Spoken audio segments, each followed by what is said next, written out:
It was February 14th when the 911 call came in. Calm. Steady. Too steady.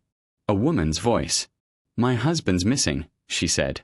The dispatcher asked when she'd last seen him. Her answer was simple. "Last night. After dinner." She paused, then added quietly, "There's blood on the floor." When officers arrived, the house looked perfect. A red tablecloth, half-burned candles, a bottle of wine still uncorked. The smell of roses hung heavy in the air. But the silence. It was wrong. No sign of a struggle. No sign of the husband, either. Just a faint trail of red leading toward the kitchen. And inside the freezer, something no one was ready to see. The husband's wallet. Frozen solid between two layers of ice. His ID visible through the frost. His wedding ring tucked neatly beside it. Detective Harper Mills called it the strangest love story I've ever seen. The wife, 34-year-old Melissa Carter, stood quietly by the counter. Hands folded. Eyes dry. She told them he'd gone out for milk. Never came back. But the cameras told a different story. Valentine's night. 8:37 p.m. The doorbell camera caught Ethan Carter, her husband of 7 years, walking inside carrying flowers and a small red box. He kissed her cheek. Said something they couldn't hear. Then the feed went dark at 8:39. "Power outage," she said. "Coincidence," she said. But investigators found the breaker had been switched off manually. Neighbors told police the couple had fought earlier that week. Money. Messages on his phone. A name she didn't recognize. Melissa told her best friend, "If he ever cheats, I'll make sure no one finds him." At first, it sounded like a joke.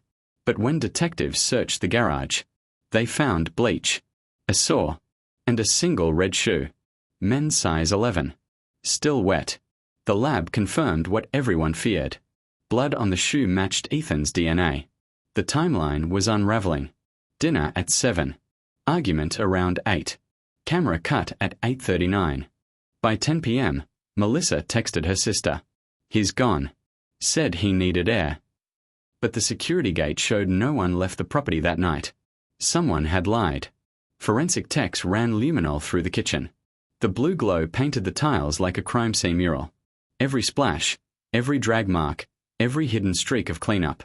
Melissa sat in the next room sipping tea while they worked. When they asked about the freezer, she smiled faintly. Said she'd been making room. Inside, under the frozen wallet, they found a folded note sealed in a sandwich bag.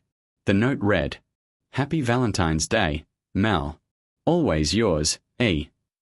But the handwriting wasn't Ethan's. It was hers. Exact match. She broke when they showed her. Tears, trembling hands. A voice cracking like glass. "I didn't mean to," she whispered. "He said he was leaving me for her. I just wanted him to stay." She told detectives he fell during the argument. That she panicked. That she tried to keep him cold until she could think straight. They found him days later, buried in the woods behind their home, wrapped in the same red tablecloth from dinner, his hand still clutching the velvet box. Inside it, a ring meant for her, engraved with the words, "Forever yours." Melissa Carter was charged with second-degree murder. Her defense claimed emotional breakdown. The jury didn't buy it. 30 years without parole. When the verdict was read, she looked up and said, "I told you. He'll always be mine." And somewhere in the evidence freezer downtown, his wallet still sits, a frozen reminder of a love gone cold. You've been listening to Crime Uncovered, where we reveal the darkest secrets hiding in plain sight. When love turns to obsession, when devotion becomes control. How far would you go to make sure someone never leaves? Would you let them go? Or keep them forever?